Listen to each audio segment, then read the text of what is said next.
ಪಂಚಾಯಿತಿ ವಿಶೇಷ ಕಾರ್ಯಕ್ರಮಕ್ಕೆ ಸ್ವಾಗತ. ನಾನು ಹರಿಪ್ರಸಾದ್. ದಿನದ ಪ್ರಮುಖ ಸುದ್ದಿಗಳ ನಿಖರ ವರದಿ, ಯಾವುದೇ ಪಕ್ಷಪಾತವಿಲ್ಲದ ನೇರ ಮಾತು, ನಿಮ್ಮನ್ನ ದಾರಿ ತಪ್ಪಿಸದ ವಿಶ್ವಾಸಾರ್ಹ ವಿಶ್ಲೇಷಣೆ. ಇದುವೇ ನ್ಯೂಸ್ 18ನ ಪಂಚಾಯಿತಿ. ಗಲ್ಫ್ನಲ್ಲಿ ಯುದ್ಧ ನಿಲ್ತಾ ಇಲ್ಲ, ರಾಜ್ಯದಲ್ಲಿ ಗ್ಯಾಸ್ ಸಮಸ್ಯೆಗೆ ಪರಿಹಾರ ಸಿಗ್ತಾ ಇಲ್ಲ. ನಮಗೆ ಪೂರೈಕೆ ಆಗ್ತಿರೋದೇ ಇಷ್ಟು ಸಿಲಿಂಡರ್, ಇದರಲ್ಲಿ ಕಮರ್ಷಿಯಲ್ಗೆ ಕೊಡೋಕೆ ಆಗೋದೇ ಇಂತಿಷ್ಟು ಸಿಲಿಂಡರ್ ಅಂತ ಆಹಾರ ಸಚಿವ KH ಮುನಿಯಪ್ಪ ಸ್ಪಷ್ಟ ಮಾತುಗಳಲ್ಲಿ ಹೇಳಿದ್ದಾರೆ. ಆದರೆ ಸಚಿವರ ಮಾತು ಹೋಟೆಲ್ಗಳ ಮಾಲೀಕರ ಪಾಲಿಗೆ ನುಂಗಲಾರದ ತುತ್ತಾಗಿ ಪರಿಣಮಿಸಿದೆ. ಇದುವೇ ಇವತ್ತಿನ ಪಂಚಾಯಿತಿಯ ಮೊದಲ ಸುದ್ದಿ. ಅಡಕತ್ತರಿಯಲ್ಲಿ ಹೋಟೆಲ್ಗಳು, ಅಕ್ಷರಶಃ ಈಗ ಹೋಟೆಲ್ ಮಾಲೀಕರು ಅಡಕತ್ತರಿಯಲ್ಲಿ ಸಿಲುಕಿದ್ದಾರೆ. ಬಿಸ್ನೆಸ್ ರನ್ ಮಾಡಬೇಕು, ಗ್ಯಾಸ್ ಇಲ್ಲ ಅಂತ ಹೇಳಿ ಅದೊಂದೇ ಕಾರಣವನ್ನು ಮುಂದಿಟ್ಕೊಂಡು ಹೋಟೆಲ್ಗಳನ್ನು ಬಂದ್ ಮಾಡಿದ್ರು ಅಂತೇಳಿ. ಆದರೆ ಅದರ ಪರಿಸ್ಥಿತಿ ನಾನಾ ಸ್ವರೂಪಗಳಲ್ಲಿ ಅವ್ರಿಗೆ ಹೊಡೆತವನ್ನು ಕೊಡುತ್ತೆ. ಅದು ಈಗಿನ ಬಿಸ್ನೆಸ್ಗೆ ಮಾತ್ರ ಅಲ್ಲ, ಮುಂದಿನ ಬಿಸ್ನೆಸ್ಗೂ ಕೂಡ ಹೊಡೆತ ಬೀಳುತ್ತೆ. ಅದಕ್ಕಿಂತ ಹೆಚ್ಚಾಗಿ ಅವ್ರಿಗೊಂದು ಸಾಮಾಜಿಕ ಜವಾಬ್ದಾರಿಯೂ ಇದೆ. ಯಾಕೆಂದರೆ ನಗರ ಪ್ರದೇಶಗಳಲ್ಲಿ ಹೋಟೆಲ್ಗಳ ಊಟವನ್ನೇ ನಂಬಿಕೊಂಡಿರುವಂತಹ ಅವರು ಮತ್ತು ಕೆಲಸಕ್ಕೆ ಬರ್ತಾ ಇರುವಂಥವರು ಲಕ್ಷಾಂತರ ಮಂದಿ ಇರ್ತಾರೆ. ಸರಿಸುಮಾರು 100 ಕೋಟಿ ರೂಪಾಯಿಗಳ ಬಿಸ್ನೆಸ್ ಅಂತೇಳಿ ಹೋಟೆಲ್ ಮಾಲೀಕರ ಸಂಘದವರೇ ಹೇಳ್ಕೊಳ್ತಾ ಇದ್ದಾರೆ. ಇಷ್ಟೆಲ್ಲ ಇದ್ರೂ ಕೂಡ ರಾಜ್ಯಕ್ಕೆ ಸಿಗ್ತಾ ಇರುವಂಥದ್ದು, ಕೇಂದ್ರ ಸರ್ಕಾರದಿಂದ ಬರ್ತಾ ಇರತಕ್ಕಂಥ ಸಿಲಿಂಡರ್ಗಳ ಪಾಲು ಇಷ್ಟು, ಇದನ್ನು ನಾವು ಇಂತಿಂಥ ಸೆಕ್ಟರ್ಗಳಿಗೆ ಇಷ್ಟಿಷ್ಟು ಸಿಲಿಂಡರ್ಗಳನ್ನು ಹಂಚಿಕೆ ಮಾಡಲೇಬೇಕಾಗಿದೆ. ಖಾಲಿ ಉಳಿಯುವಂಥದ್ದು 1,000 ಸಿಲಿಂಡರ್ ಮಾತ್ರ. ಆ ಸಿಲಿಂಡರ್ಗಳನ್ನು ಕಮರ್ಷಿಯಲ್ ಸಿಲಿಂಡರ್ಗಳಲ್ಲಿ ನಾವು ಹಂಚಿಕೆ ಮಾಡ್ತೀವಿ ಅಂತೇಳಿ ಆಹಾರ ಸಚಿವರು ವಸ್ತುಸ್ಥಿತಿಯನ್ನು, ಅಂದರೆ ಸದ್ಯದ ವಾಸ್ತವದ ಸ್ಥಿತಿಗತಿಯನ್ನು ವಿವರವಾಗಿ ಹೇಳಿಬಿಟ್ಟಿದ್ದಾರೆ. 22,000 ಸಿಲಿಂಡರ್ ಬೇಡಿಕೆ ಇರುವಲ್ಲಿ ಕೇವಲ 1,000 ಸಿಲಿಂಡರ್ ಪೂರೈಕೆ ಆದರೆ ಪರಿಸ್ಥಿತಿ ಹೇಗಾಗಬಹುದು ಅನ್ನುವಂಥದ್ದಕ್ಕೆ ಈಗಿನ ಪರಿಸ್ಥಿತಿಯೇ ಉದಾಹರಣೆಯಾಗಿ ನಮ್ಮ ಮುಂದೆ ನಿಂತಿದೆ. ಮೆನು ಸಂಖ್ಯೆಯನ್ನು ಕಡಿಮೆ ಮಾಡಬಹುದು ಹೋಟೆಲ್ಗಳವರು, ಆದರೆ ಊಟಕ್ಕೆ ಬರ್ತಾ ಇರುವಂತಹ, ತಿಂಡಿಗೆ ಬರ್ತಾ ಇರುವಂತಹವರ ಸಂಖ್ಯೆ ಕಡಿಮೆ ಆಗೋದಿಲ್ಲ. ಅವರಿಗೆ ಪೂರೈಸಬೇಕಾಗಿರ್ತಕ್ಕಂಥ ಆಹಾರವನ್ನು ಪೂರೈಕೆ ಮಾಡಲೇಬೇಕಾಗಿರುವಂಥದ್ದು, ಅಲ್ಲಿರುವಂತಹ ರೆಸ್ಪಾನ್ಸಿಬಿಲಿಟಿ, ಆ ಕ್ವಾಲಿಟಿಯನ್ನು ಮೇಂಟೈನ್ ಮಾಡ್ಕೊಳ್ಳುವಂಥದ್ದು, ಪರ್ಯಾಯ ಮಾರ್ಗಗಳನ್ನು ಹುಡುಕೋದಕ್ಕೂ ಕೂಡ ಬಹಳ ದೊಡ್ಡ ಆಪ್ಷನ್ಸ್ ಎಲ್ಲ ಹೋಟೆಲ್ಗಳ ಮಾಲೀಕರುಗಳಿಗೆ ಇಲ್ಲ. ಇಂಥ ಸ್ಥಿತಿಯಲ್ಲಿ ಅಕ್ಷರಶಃ ಅಡಕತ್ತರಿಯಲ್ಲಿ ಸಿಲುಕಿದ್ದಾರೆ ಹೋಟೆಲ್ ಮಾಲೀಕರು. ಯಾವ ಸ್ವರೂಪದಲ್ಲಿ, ಈಗಾಗಲೇ ಹೋಟೆಲ್ಗಳ ಸ್ಥಿತಿಗತಿ ಹೇಗಿದೆ, ಗ್ಯಾಸ್ ಸಪ್ಲೈನ ಒಟ್ಟು ಸ್ವರೂಪ ಯಾವ ಸ್ವರೂಪದಲ್ಲಿದೆ ಅನ್ನೋದನ್ನು ಕೂಡ ನಿಮಗೆ ವಿವರಿಸ್ತೀನಿ ಇವತ್ತಿನ ಪಂಚಾಯಿತಿಯ ಮೊದಲ ಸುದ್ದಿಯಲ್ಲಿ. ಏನೋ ಇವತ್ತಿನ ಪಂಚಾಯಿತಿಯ ಎರಡನೇ ಸುದ್ದಿ, 2 ಸುತ್ತಿನ ಊಟ. ಸಿಎಂ ಸಿದ್ದರಾಮಯ್ಯ ತಮ್ಮ ಸಂಪುಟದ ಸಹೋದ್ಯೋಗಿಗಳನ್ನು ಡಿನ್ನರ್ ಮೀಟಿಂಗ್ಗೆ ಕರೆದಿದ್ದಾರೆ. ಅಂದಹಾಗೆ ಇದು 1 ಸುತ್ತಿನ ಊಟವಲ್ಲ, 2 ಸುತ್ತಿನ ಊಟ. ಅಂದರೆ ಸಂಪುಟದ ಅರ್ಧ ಪಾಲು ಸಚಿವರಿಗೆ ಇವತ್ತು, ಇನ್ನರ್ಧ ಪಾಲು ಸಚಿವರಿಗೆ ಬುಧವಾರ, ಹೀಗೆ 2 ಸುತ್ತುಗಳಲ್ಲಿ ಮುಖ್ಯಮಂತ್ರಿ ಸಿದ್ದರಾಮಯ್ಯನವರು ಊಟವನ್ನು ಕೊಡೋದಕ್ಕೆ ನಿರ್ಧರಿಸಿದ್ದಾರೆ. ಡಿನ್ನರ್. ಹಾಗಿದ್ರೆ ಸಚಿವರ 2 ಸುತ್ತಿನ ಊಟದ ಜೊತೆಗಿರುವಂತಹ ಮೀಟಿಂಗ್ನ ಮೆನು ಏನು? ಕೇವಲ ಊಟಕ್ಕಾಗಿ ಸೇರ್ತಾ ಇಲ್ಲ, ಅಲ್ಲಿ ಮೀಟಿಂಗ್ ನಡೆಯುತ್ತೆ. ಊಟದ ಮೆನುಗಿಂತ ಜಾಸ್ತಿ ಮೀಟಿಂಗ್ನ ಮೆನುವಿನಲ್ಲೇ ಐಟಮ್ಗಳಿದ್ದಾವೆ. ಅದೇನು ಅನ್ನೋದನ್ನು ಕೂಡ ನಿಮಗೆ ತೋರಿಸ್ತೀನಿ ಇವತ್ತಿನ ಪಂಚಾಯಿತಿಯ ಎರಡನೇ ಸುದ್ದಿಯಲ್ಲಿ. ಈಗ ಮೊದಲ ಸುದ್ದಿ ಕಡೆಗೆ ಹೋಗೋಣ. ಬಹಳ ಮುಖ್ಯವಾಗಿ ಅಡಕತ್ತರಿಯಲ್ಲಿ ಹೋಟೆಲ್ಗಳು ಸಿಲುಕಿರುವಂಥದ್ದು, ಯಾವ ಪರಿಸ್ಥಿತಿ ಈಗ ನಿರ್ಮಾಣ ಆಗಿದೆ. ಯಾಕಂದರೆ ಗ್ಯಾಸ್ ಸಪ್ಲೈ ಆಗ್ತಾ ಇಲ್ಲ, ಇದು ಜಾಗತಿಕವಾಗಿ ಎದುರಾಗಿರ್ತಕ್ಕಂತಹ ಸಮಸ್ಯೆ, ಭಾರತದ ಎಲ್ಲ ರಾಜ್ಯಗಳಿಗೆ ಎದುರಾಗ್ತಾ ಇರುವಂತಹ ಸಮಸ್ಯೆ. ಗ್ಯಾಸ್ ಸಪ್ಲೈಯನ್ನು ಮಾಡಿಸುವಂತಹ ಸಂದರ್ಭದಲ್ಲಿ ಸರ್ಕಾರಗಳು ಕೂಡ ಅಳೆದು ತೂಗಿ ಸಾರ್ವಜನಿಕರಿಗೆ, ಜನಸಾಮಾನ್ಯರಿಗೆ, ಯಾಕಂದರೆ ಮನೆಗಳಲ್ಲಿ ಗ್ಯಾಸ್ ಸಪ್ಲೈ ಮಾಡದೇ ಹೋದರೆ ಪರಿಸ್ಥಿತಿ ಬಿಗಡಾಯಿಸಿ ಹೋಗ್ಬೋದು. ಈ ಕಾರಣಕ್ಕಾಗಿ ಕಮರ್ಷಿಯಲ್ಗೆ ಕೊಡುವ ಆದ್ಯತೆಗಿಂತ ಹೆಚ್ಚಾಗಿ ಗೃಹ ಬಳಕೆಯ LPGಗೆ ರಾಜ್ಯ ಸರ್ಕಾರ, ಕೇಂದ್ರ ಸರ್ಕಾರ ಪ್ರಥಮ ಆದ್ಯತೆಯನ್ನು ಕೊಟ್ಟಿವೆ. ಹೀಗಾಗಿ ಆ ಪ್ರಥಮ ಆದ್ಯತೆಯಿಂದಾಗಿ ಈ ಆದ್ಯತಾ ವಲಯದಲ್ಲಿ ಯಾವುದೇ ಸಮಸ್ಯೆ ಸದ್ಯಕ್ಕಂತೂ ನಿರ್ಮಾಣ ಆಗಲಿಕ್ಕಿಲ್ಲ. ಆದರೆ ಕಮರ್ಷಿಯಲ್ ಗ್ಯಾಸ್ ಸಿಲಿಂಡರ್ ಸಪ್ಲೈ ಕಡಿಮೆ ಆಗ್ತಾ ಇದ್ದಂಗೆ ಬಿಸ್ನೆಸ್ ಮೇಲೆ ಹೇಗೆ ಹೊಡೆತ ಬೀಳ್ತಾ ಇದೆ, ಪರಿಸ್ಥಿತಿ ಹೇಗಿದೆ ಬೆಂಗಳೂರಿನಲ್ಲಿ ಮತ್ತು ಇಡೀ ರಾಜ್ಯದಲ್ಲಿ ಅನ್ನೋದನ್ನು ಈ ವರದಿ ಮೂಲಕ ನಿಮಗೆ ತೋರಿಸ್ತೀನಿ.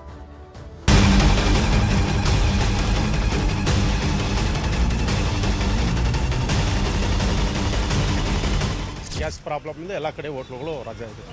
ಚಿಕ್ಕವರೇ ಪಾಪ ವ್ಯಾಪಾರಿ ಬೀದಿ ವ್ಯಾಪಾರಿಗಳೆಲ್ಲ ಲಾಸ್ ಆಗ್ಬಿಟ್ಟು ಎಲ್ಲ ಮುಚ್ಕೊಂಡು ಹೋಗ್ಬಿಟ್ಟಿದ್ದಾರೆ. ಹುಡುಗರಿಗೆ ಸಂಬಳ ಕೊಡೋಕ್ಕಾಗದೆ ತುಂಬ ಊರಿಗೆ ಕಳಿಸ್ಬೇಕಾಗ್ತದೆ ಊರಿಗೆ.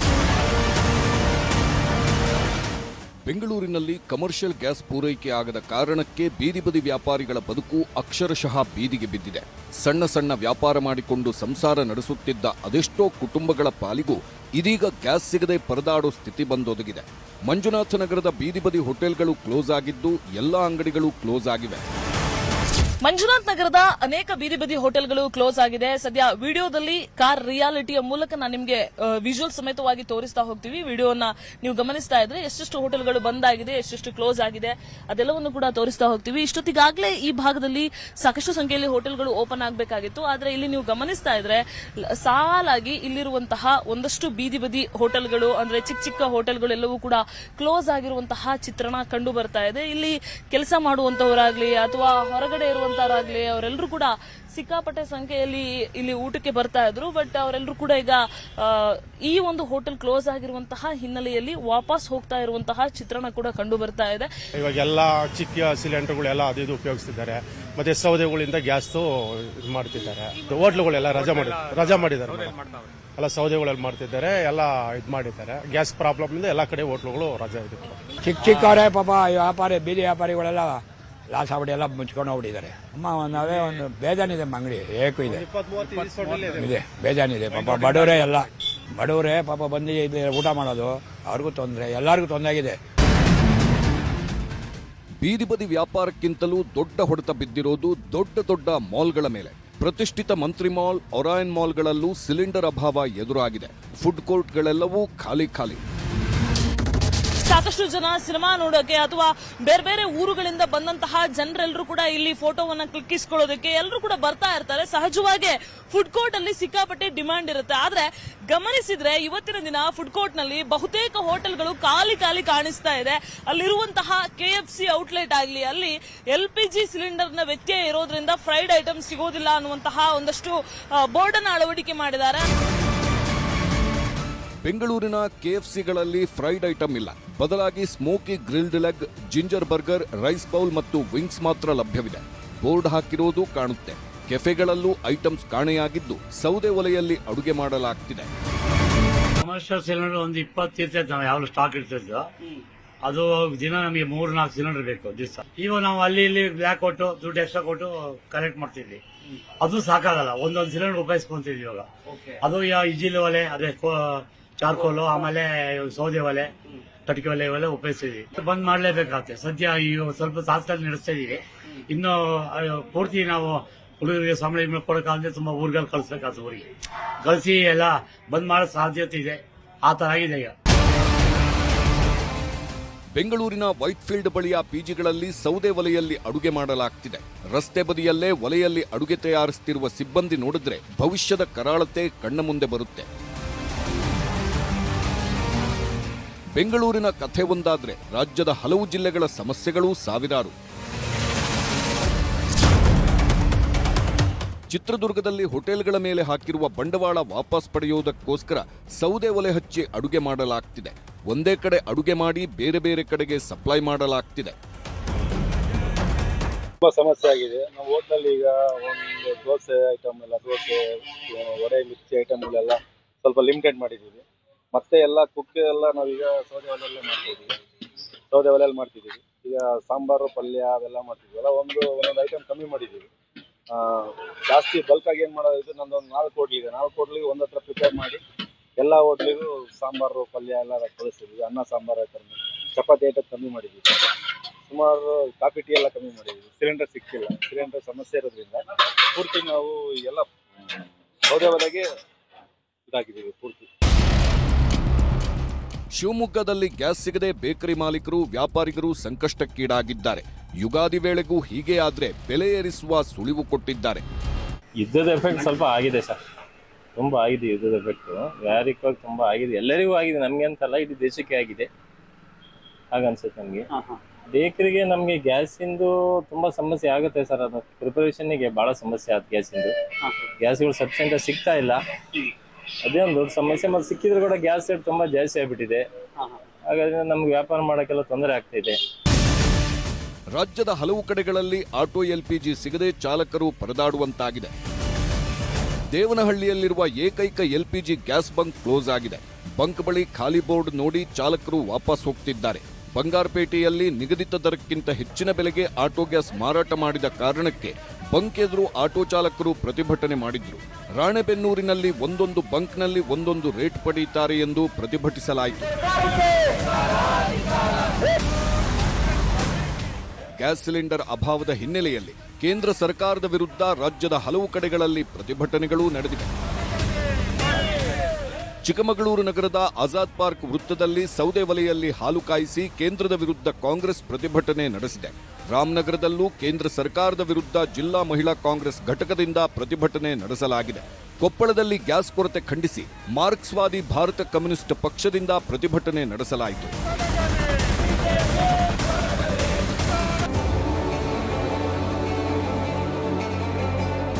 ರಾಜ್ಯದಲ್ಲಿ ಗ್ಯಾಸ್ ಕೊರತೆ ಉಂಟಾಗಿರುವ ಹಿನ್ನೆಲೆಯಲ್ಲಿ ರಾಜ್ಯ ಸರ್ಕಾರದ ಆಹಾರ ಇಲಾಖೆ ಅಧಿಕಾರಿಗಳು ಸಚಿವರ ಸಭೆ ನಡೆಯಿತು. ಕೇಂದ್ರ ಸರ್ಕಾರದಿಂದ ಪ್ರತಿದಿನ ಪೂರೈಕೆ ಆಗುತ್ತಿರುವ ಸಿಲಿಂಡರ್ಗಳ ಪ್ರಮಾಣ, ಬಳಕೆ ಹಾಗೂ ಅಭಾವದ ಬಗ್ಗೆ ಚರ್ಚೆಗಳೂ ನಡೆದವು. ಗ್ಯಾಸ್ ಸಿಗೋದಿಲ್ಲ ಅಂತ ಜನರು ಆತಂಕಕ್ಕೆ ಒಳಗಾಗಬಾರದು. ನಾರ್ಮಲ್ ಬುಕ್ಕಿಂಗ್ ಇರಲಿ, ಆದರೆ ಡಬಲ್ ಮಾಡುವುದು ಬೇಡ ಎಂಬ ಮನವಿ ಮಾಡಲಾಯಿತು. ಇರೋ ಗ್ಯಾಸನ್ನೇ ಇತಿಮಿತಿಯಾಗಿ ಬಳಸಿ, ಅನಾವಶ್ಯಕ ಬಳಕೆಗೆ ಕಡಿವಾಣ ಹಾಕಿ ಎಂಬ ಸಲಹೆಯನ್ನೂ ನೀಡಲಾಯಿತು. ಹಾಗೆ ಕೇಂದ್ರದಿಂದ ಬರುವ ಸಿಲಿಂಡರ್ಗಳ ಬಳಕೆಗೆ ಮೂಲಸೌಕರ್ಯಗಳಿಗೆ ಮೊದಲ ಆದ್ಯತೆ ನೀಡಲು ನಿರ್ಧರಿಸಲಾಗಿದೆ ಎಂದು ಘೋಷಿಸಲಾಯಿತು. ಕೇಂದ್ರ ಸರ್ಕಾರದಿಂದ ಪ್ರತಿನಿತ್ಯವೂ ರಾಜ್ಯಕ್ಕೆ 9,500 ನಿಗದಿಯಾಗಿದೆ. ಆ ಪೈಕಿ 4,200 ಸಿಲಿಂಡರ್ಗಳನ್ನು ಆಸ್ಪತ್ರೆ, ಶಿಕ್ಷಣ ಸಂಸ್ಥೆ, ಔಷಧ ಕಂಪನಿಗಳು, ಬೀಜ ಸಂಸ್ಕರಣಾ ಘಟಕ, ಮೀನುಗಾರಿಕೆ, ವಿಮಾನಯಾನ, ರೈಲ್ವೆ ಕ್ಯಾಂಟೀನ್ಗಳಿಗೆ ಪೂರ್ಣ ಪ್ರಮಾಣದ ಗ್ಯಾಸ್ ನೀಡುವ ತೀರ್ಮಾನ ಆಗಿದೆ. ಉಳಿದ 1,200 ಸಿಲಿಂಡರ್ಗಳನ್ನು ಸರ್ಕಾರಿ hotel, airport, railway station, bus ನಿಲ್ದಾಣ, ಇಂದಿರಾ ಕ್ಯಾಂಟೀನ್, ಕೆಎಂಎಫ್ಗೂ ಪೂರ್ಣ ಪ್ರಮಾಣದ ಗ್ಯಾಸ್ ನೀಡಲಾಗುವುದು.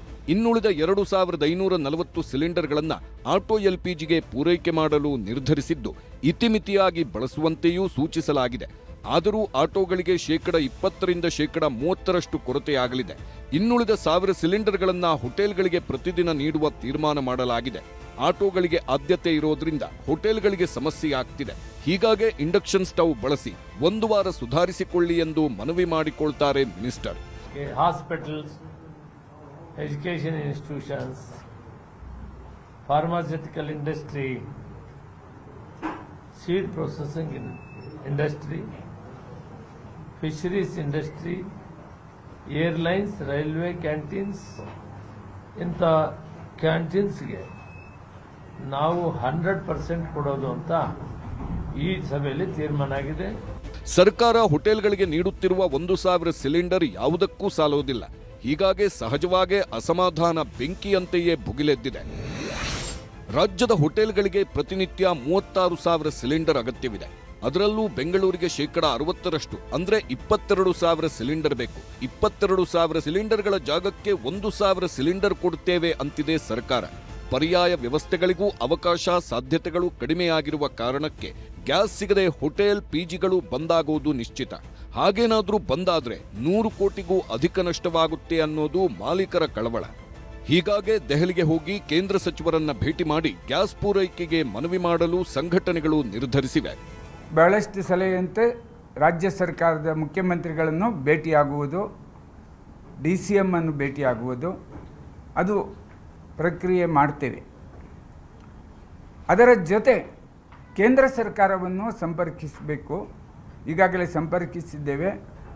ಕೇಂದ್ರ ಪೆಟ್ರೋಲಿಯಂ ಮಿನಿಸ್ಟ್ರನ್ನು ಆದಷ್ಟು ಬೇಗ ಸಾಧ್ಯವಾದರೆ ಮೀಟ್ ಮಾಡ್ತೇವೆ. ನಾಳೆ 4 ದಿನ ಒಳಗಡೆ ನಮಗೆ ಯಾವ ರೀತಿ ಸ್ಪಂದಿಸ್ತಾರೆ ಅನ್ನುವ ವಿಚಾರವಾಗಿ ನಾವು ತೀರ್ಮಾನ ತೆಗೆದುಕೊಳ್ಳಬೇಕಾಗ್ತದೆ.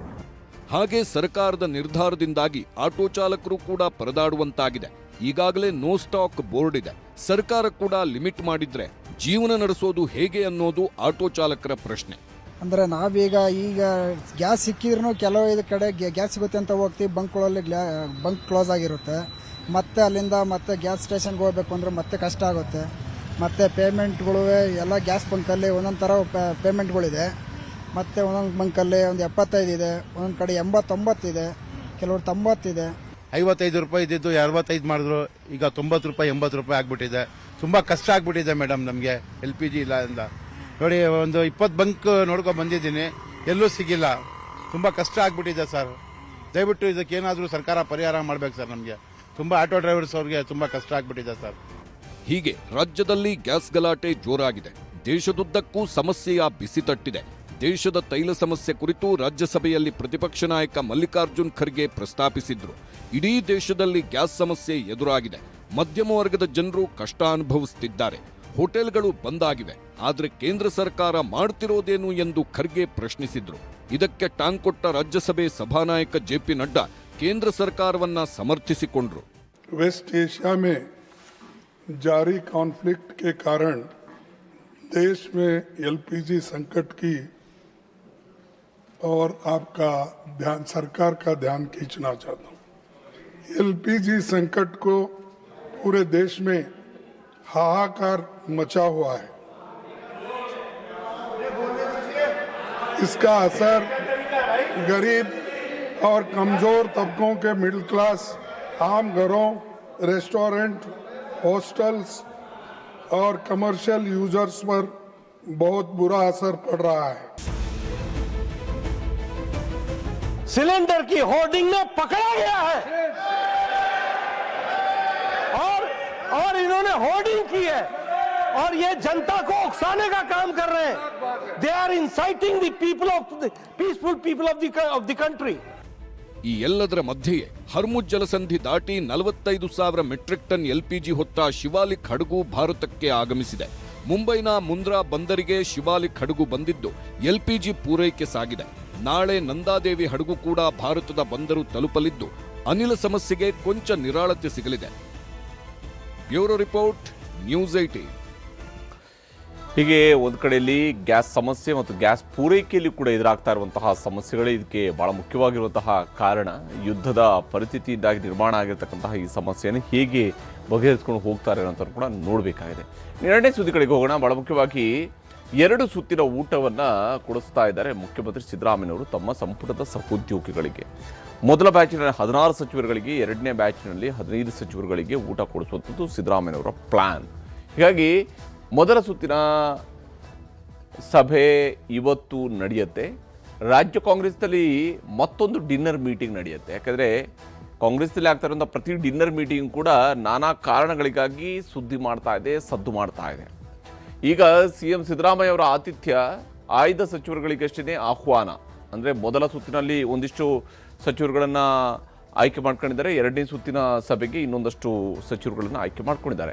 ಸಂಪುಟದ ಎಲ್ಲ ಸಚಿವರ ಜೊತೆಗೆ 2 ಹಂತಗಳಲ್ಲಿ ಡಿನ್ನರ್ ಮೀಟಿಂಗನ್ನು ಮುಖ್ಯಮಂತ್ರಿ ಸಿದ್ದರಾಮಯ್ಯನವರು ನಡೆಸೋರಿದ್ದಾರೆ. 2 ಹಂತಗಳಲ್ಲಿ ಡಿನ್ನರ್ ಮೀಟಿಂಗನ್ನು ನಡೆಸ್ತಾ ಇದ್ದಾರೆ ಮುಖ್ಯಮಂತ್ರಿಯವರು.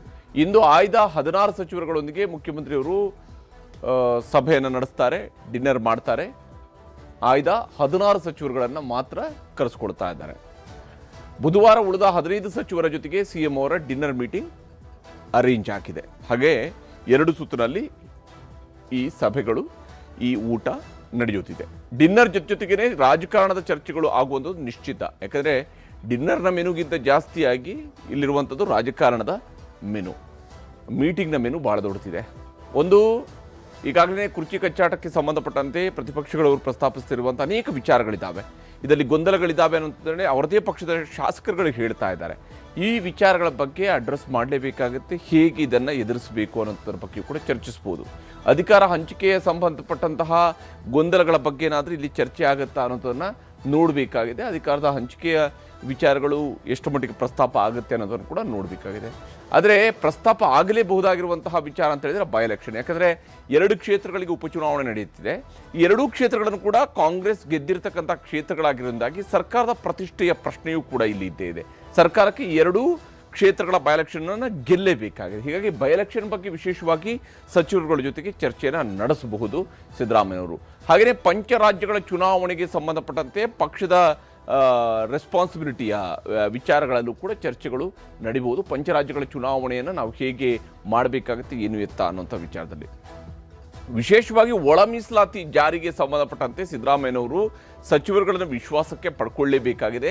15% ಮೀಸಲಾತಿಯನ್ನ ಒಳ ಮೀಸಲಾತಿಗೆ ಸ್ವರೂಪದಲ್ಲಿ ಹಂಚಿಕೆ ಮಾಡೋದಕ್ಕೆ ಸಾಧ್ಯ ಆಗುತ್ತೆ ಅಂತ ಹೇಳಿದ್ರೆ ಎಲ್ಲ ಸಮುದಾಯಗಳ ಸಚಿವರುಗಳನ್ನು ಕೂಡ ವಿಶ್ವಾಸಕ್ಕೆ ತೆಗೆದುಕೊಳ್ಳೇಬೇಕಾದ ಅನಿವಾರ್ಯತೆ ಸಿದ್ದರಾಮಯ್ಯನವರಿಗಿದೆ. ಹೀಗಾಗಿ ಒಳ ಮೀಸಲಾತಿ ಬಗ್ಗೆ ಅವರು ಚರ್ಚೆಯನ್ನು ನಡೆಸಬಹುದು. ಇನ್ನು GBA ಮತ್ತು ಪಂಚಾಯತಿ ಚುನಾವಣೆಯ ವಿಚಾರದಲ್ಲೂ ಕೂಡ ಸಲಹೆ ಸೂಚನೆಗಳನ್ನು ಕೊಡ್ಬೋದು. ಹೇಗೆ ನಿಮ್ಮ ಜಿಲ್ಲೆಗಳಲ್ಲಿ, ಯಾಕಂದರೆ ಉಸ್ತುವಾರಿ ಸಚಿವರುಗಳು ಕೂಡ ಆಗಿರೋದ್ರಿಂದಾಗಿ ಅವರವರ ಜಿಲ್ಲೆಗಳಲ್ಲಿ ಹೇಗೆ ಉಸ್ತುವಾರಿಯನ್ನು ನೋಡ್ಕೊಳ್ಬೇಕಾಗಿದೆ, GBA ಎಲೆಕ್ಷನ್ಗೆ ಬೆಂಗಳೂರಿನಲ್ಲಿ ಮಾಡಬೇಕಾಗಿರುವಂಥ ತಯಾರಿ, ಹಾಗೆಯೇ ಪಂಚಾಯತಿ ಎಲೆಕ್ಷನ್ಗಳು ಗ್ರಾಮ ಪಂಚಾಯತಿಯಿಂದ ಹಿಡಿದು ಜಿಲ್ಲಾ ಪಂಚಾಯತ್ವರೆಗೆ ಈ ಬಾರಿ ಚುನಾವಣೆ ಏಕಕಾಲದಲ್ಲಿ ನಡೆಯುತ್ತೆ. ಆ ಪಂಚಾಯತಿ ಚುನಾವಣೆಗೆ ಬೇಕಂತ ತಯಾರಿ. ಇನ್ನು ಶಾಸಕರ ಅಹವಾಲುಗಳನ್ನು ಸ್ವೀಕರಿಸುವಂತಹ ವಿಚಾರದಲ್ಲಿ ಈಗಾಗಲೇ ಕಾಂಗ್ರೆಸ್ನ ಶಾಸಕಾಂಗ ಪಕ್ಷದ ಸಭೆಯಲ್ಲೂ ಕೂಡ ಶಾಸಕರುಗಳು ಸಚಿವರ ವಿರುದ್ಧ ತೀವ್ರ ಸಿಟ್ಟಾಗಿದ್ರು. ಹೀಗಾಗಿ ಶಾಸಕರ ಅಹವಾಲುಗಳನ್ನು ಸ್ವೀಕರಿಸುವಂಥ ವಿಚಾರದಲ್ಲಿ ಏನೇನು ಮಾಡಬೇಕಾಗಿದೆ ಅನ್ನೋದ್ರ ಬಗ್ಗೆಯೂ ಕೂಡ ಸಚಿವರ ಜೊತೆಗೆ CM ಅವರು ಚರ್ಚಿಸಬಹುದು. ಇನ್ನು ಬಜೆಟ್ನ ಅಂಶಗಳ ಬಗ್ಗೆಯೂ ಕೂಡ, ಯಾಕಂದರೆ ಬಜೆಟ್ನ ನಂತರವೇ ಈ ಒಂದು ಡಿನ್ನರ್ ಮೀಟಿಂಗನ್ನು ಸಿದ್ದರಾಮಯ್ಯನವರು ನಡೆಸ್ತಾ ಇರೋದ್ರಿಂದಾಗಿ ಸಹಜವಾಗಿಯೇ ಇಲಾಖಾವಾರು ಬಜೆಟ್ಗೆ ಸಂಬಂಧಪಟ್ಟಂತೆಯೂ ಕೂಡ ಸಚಿವರುಗಳಲ್ಲಿ ಇರಬಹುದಾಗಿರ್ತಕ್ಕಂತಹ ಆಕ್ಷೇಪಗಳು ಅಥವಾ ಅವರ ನಿರೀಕ್ಷೆಗಳು ಈ ವಿಚಾರದಲ್ಲೂ ಕೂಡ ಹೇಗೆ ಅದನ್ನು ಬ್ಯಾಲೆನ್ಸ್ ಮಾಡಬಹುದು ಅನ್ನೋದ್ರ ಬಗ್ಗೆ ಸಿದ್ದರಾಮಯ್ಯನವರು ಚರ್ಚೆಯನ್ನು ನಡೆಸಬಹುದು. ಈ ವಿಚಾರದಲ್ಲಿ ಸಚಿವರುಗಳು ಏನು ಹೇಳ್ತಿದ್ದಾರೆ ಅನ್ನೋದು ನಿಮಗೆ ತೋರಿಸ್ತೀನಿ. ಇವತ್ತು ಸಾಯಂಕಾಲ 8 ಗಂಟೆ ಕರೆದಿದ್ದಾರೆ ಮುಖ್ಯಮಂತ್ರಿಗಳು. ನನಗೆ ಕರೆದಿದ್ದಾರೆ, ಎಷ್ಟು ಜನ ಕರೆದಿದ್ದಾರೆ ಗೊತ್ತಿಲ್ಲ. ಎಲ್ಲ ಮೊದಲು ಇವತ್ತೇ ಅಲ್ಲ, ಮೊದಲಿಂದಲೂ ಕೂಡ ಸೀನಿಯರ್ಸ್ ಅಂತ ಇರ್ತಾರಲ್ಲ ಅವ್ರನ್ನ ಕರೆದು ಅವಾಗ 5 ತಿಂಗಳಿಗೆ 6 ತಿಂಗಳಿಗೆ ಒಂದ್ಸಲಿ ಈಗ ಅಸೆಂಬ್ಲಿ ನಡೀತಾ ಇದೆ. ವಿಪಕ್ಷದವರು ಏನೇನು ಇಲ್ಲಿ ಕಾರ್ಯತಂತ್ರ ರೂಪಿಸೋದಕ್ಕೆ ನಾವು ಕೂಡ ಮಾಡಬೇಕಲ್ಲ.